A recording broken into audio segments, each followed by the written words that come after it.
laakiin laba qodob ayaan ku koobayaa hadalkayga oo ah in dadka dhaqanka lagala dagaalo, in luqadda lagala dagaalo, in la carabeeyo, in hogga lagala dagaalo oo dadka macaawistii iyo guntiinadii iyo diricii iyo wixii aan dhaqanka u lahayna looga dhigo wax kale.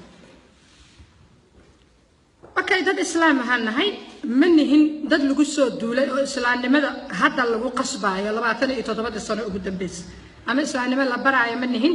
waxaan nahay kulligeen dad islaam ah boqolkiiba boqol percentage-na ma galaan dadka xitaa hadda ku doodaya Soomaalida qaar baan islaam ahayn dad ku doodaya jira laakiin kuwan islaamka ahayn ma galaan boqolay inta meel istaagaan dad fara badan oo boqolay gala oo dadka islaamka Soomaaliyeed u dhigmi kara ama la tartami kara ma aha. saas darteed boqolkiiba boqol dad islaam ahaan islaamnimadana waa ku dhalanaa ee lagama dhigo.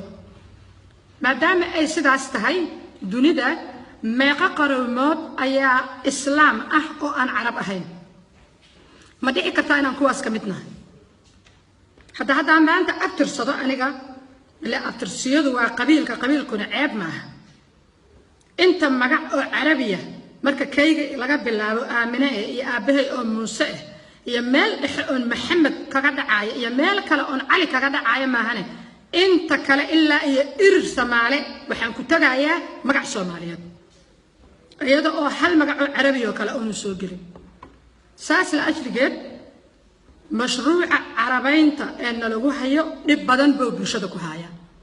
annagana dhib kale oo kaas ka weyn ayaa haysto uma soo jeesanay. hadda maadaama kastoo yar naloo qabtay bareega oo xoga aan nafisnay dawlad aan yeelanay madaxa aan kor la soo kacayno inaan isha ku godno waay.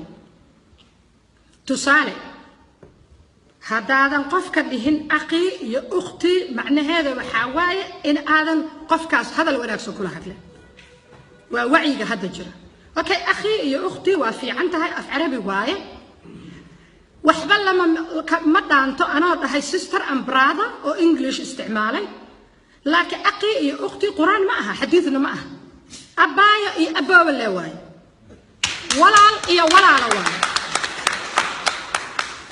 ya aniga marka anoo aboowe iyo abaya dhihi karo ama walaala dhihi karo ama hoonaba dhihi karo oo xagga iyo waqooyiga aadi karo maxaa aniga aqi iyo ukhti ugu wata. okay taas waxaa ka sii daran ilmahani oo iskoolada carabeed lagu baray kulli wixii buur carab ku yiri carab dhul kala may qabtaa horta iyadoo aan buur iyo saxara ahayn maaha aflagaada kama wado laakiin dhul saxara ah oo qallalan oo engegan iyo buuray qabtaa dhir xataa badan ma qabto. marka ilmihii la baray cunugii ma yaqaano webi Shabeelle ma yaqaano webi Juba ma yaqaano buurta Daala ma yaqaano buurta Suurad ma yaqaano buurta Sharlaganaadi ma yaqaano beeraha Boorama wuxuu yaqaanaa laakiin badaha iyo dhulka carbeed. intaas waxaa ka sii daran marka saas hoosta nalaga xaaqay dhaqankii hadana loo yimid wax kasta oo dhaqankaaga muujinayo oo suugaantu ka mid tahay oo heesuu ka mid yihiin waxaa la yiri waa dambi. heesaha carabtana waxaa la yiri kuwa waa fiican jannada lagu kala macquul ma aha aniga laba heeso ana saan u dadaboolan haddaan heeso iyo gabar carbeed oo ay u badan tahay inay caloosha soo banaysato oo waliba niiko ku darto hadday soo heesto labadeena ayaa dambi ah. see hees carbeed oo dambi u ahayn aniga keygana oo dambi u yahay.